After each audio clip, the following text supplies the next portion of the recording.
Have you ever wondered why, even when the perfect person seems ideal, we end up being surprised by something unexpected?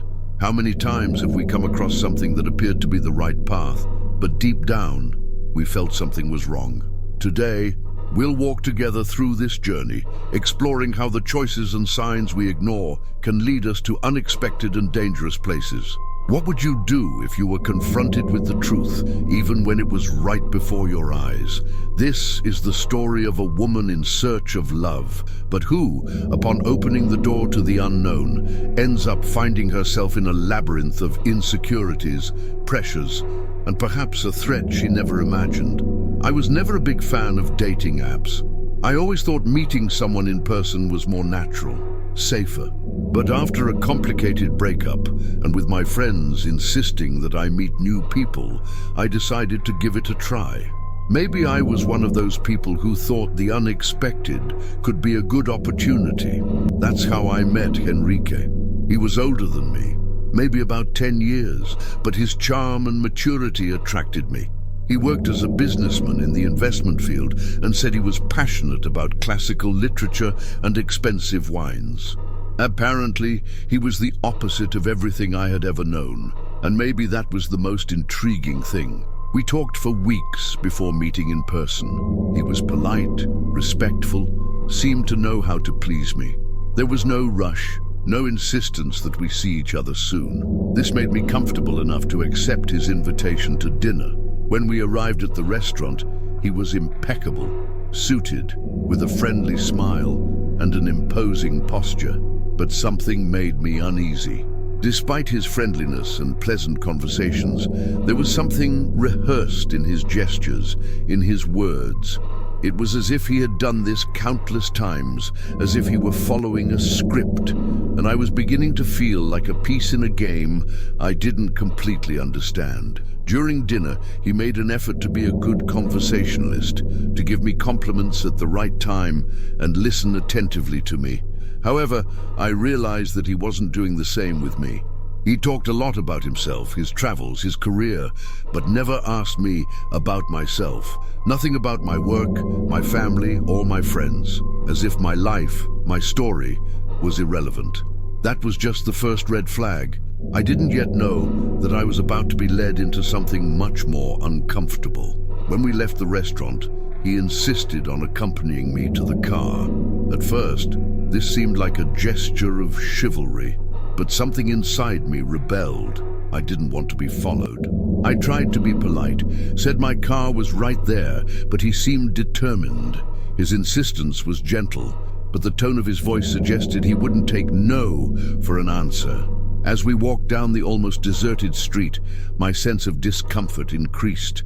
He continued to talk about himself, but I couldn't concentrate on the words anymore, just on the sound of his voice, which seemed more controlling with each step. When we arrived at my car, he made a move that froze me. He grabbed my arm, smiling intensely, and said, "I love tonight." At that moment, he looked deeply into my eyes. I smiled, but my smile wasn't genuine. I moved away slightly, trying to disguise my discomfort. That's when he came closer and tried to kiss me. His movement was quick, impetuous, and instinctively I pushed him away. His reaction was immediate. His smile faded, and his gaze became forced. "You're nervous?" he asked, as if it were obvious that my behavior was irrational. I replied that yes, but I didn't know if I was more nervous or confused. I wanted to get out of there. In the following days, Enrique didn't stop sending me messages, but the tone of his words began to change. He started calling me my dear, my princess, as if we were already intimate. Even when I said I was busy, he insisted. One day he sent me a message saying, "I want to take you to a special place." When I asked where, he refused to say. He just said, "Trust me." Something inside me wanted to refuse, but the other part still hesitated. Maybe he was just too romantic, I thought. So, I accepted. When he picked me up, something was different. The strong smell of perfume in the car, the excessively impeccable environment, everything seemed prepared to make an impression. And worst of all, he didn't tell me where we were going. When I asked, he just replied, "You'll like it." Unpaired, the city was left behind, and as we moved away, the lighting diminished and the sense of discomfort increased. My heart started beating faster. "Where were we going?" I asked, trying to stay calm. He smiled to the side and replied, "You trust me, don't you?" I didn't know if I was more afraid or angry. I began to realize something even more frightening. My cell phone signal disappeared. There was no more coverage. An icy chill took over my body. He was taking me to a place of no return. I didn't know how, but my instinct told me that I needed to run. Something inside me screamed, "Run!" Without thinking twice, I opened the car door while it was moving and jumped out. The impact was painful, but I couldn't stop. I heard the car braking behind me, but I didn't look back. I ran and ran into the darkness. Fear made me go beyond exhaustion. My body trembled, but my heart beat stronger with each step. He was coming after me. His voice resonated, cold and threatening. "You shouldn't have done that." The adrenaline made me go beyond my limit until I saw the headlights of a car approaching. When I saw the car, I asked for help. Henrique was leaving, but I knew he wouldn't stop there. And at that moment, I realized how much there was still to learn about signs and trusting people. Henrique disappeared, but the feeling of alert would never leave me. Like a lesson about trusting yourself, true wisdom lies in knowing how to recognize the signs that life gives us and never ignore them. Despite having escaped the situation, the feeling of fear and distrust never left me. In the days that followed, I could no longer trust my own perceptions. Enrique disappeared from my life, but his presence was still in every corner of my mind. The messages he sent, the way he watched me, the tension in the air, all of that still echoed within me. I blocked his number, avoided places where I might find him, and even stopped using the dating app. But like a ghost, he was always there, on the periphery of my thoughts. I knew he wouldn't give up so easily, and that feeling of insecurity spread to all other aspects of my life. The fear of being stalked became a shadow that followed me. Even the quiet moments when I should have felt safe were invaded by doubt. The confidence I once had in myself was shaken, and I found myself in a cycle of self-criticism. What did I do wrong? How did I not see the signs more clearly? I blamed myself for letting the situation get so far. That's when I decided to talk to a trusted friend about what happened, and she made me realize something crucial. I wasn't to blame.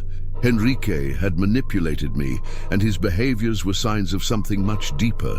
The fear, the insecurity, the feeling of being watched, all were part of the psychological control he was trying to exert. I had survived the situation, but I hadn't given myself credit for having acted in the most rational way possible at the moment. She helped me understand that by running out of that deserted road, I had taken a big step in my own journey. A step not only for survival, but to rescue my self-esteem and confidence. Now looking back, I see that everything that happened was a great learning experience.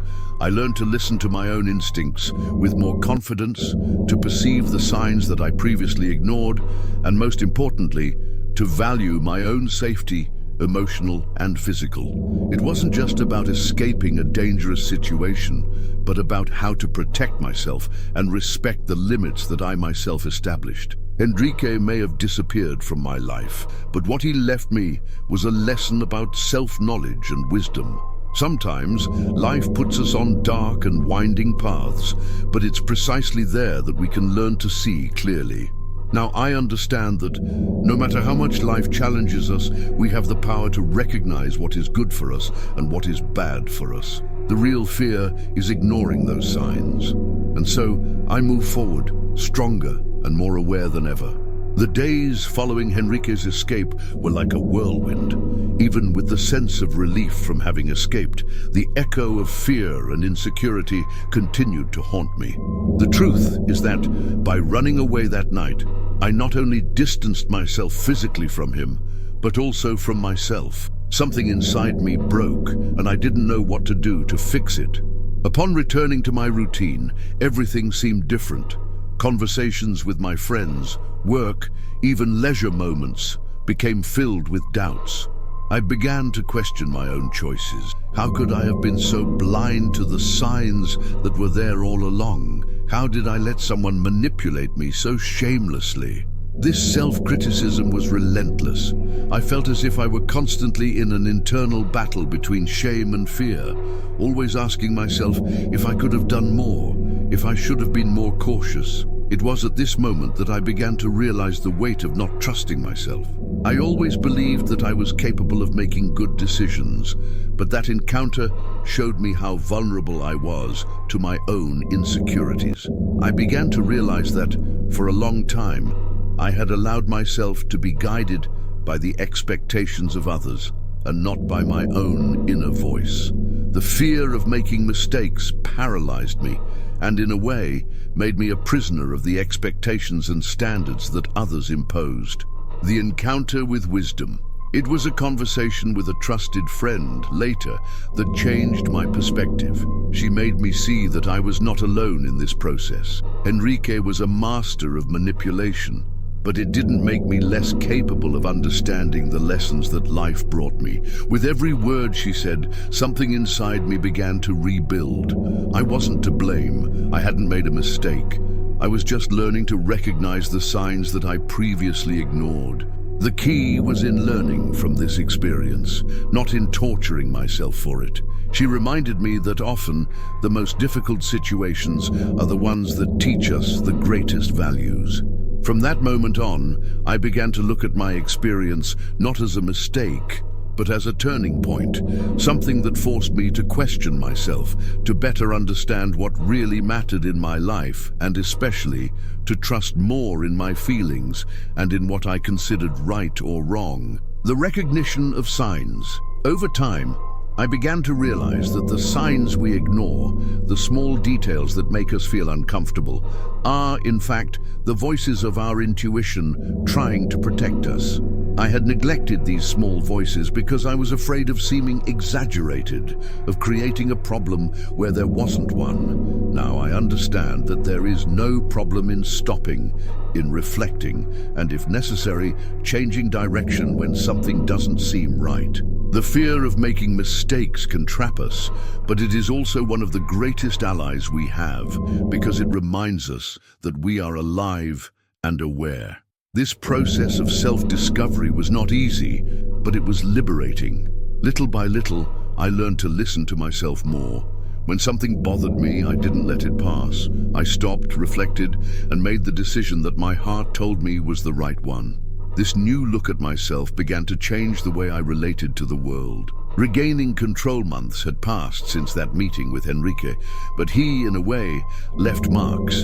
The scars were invisible to others, but for me, they were deep.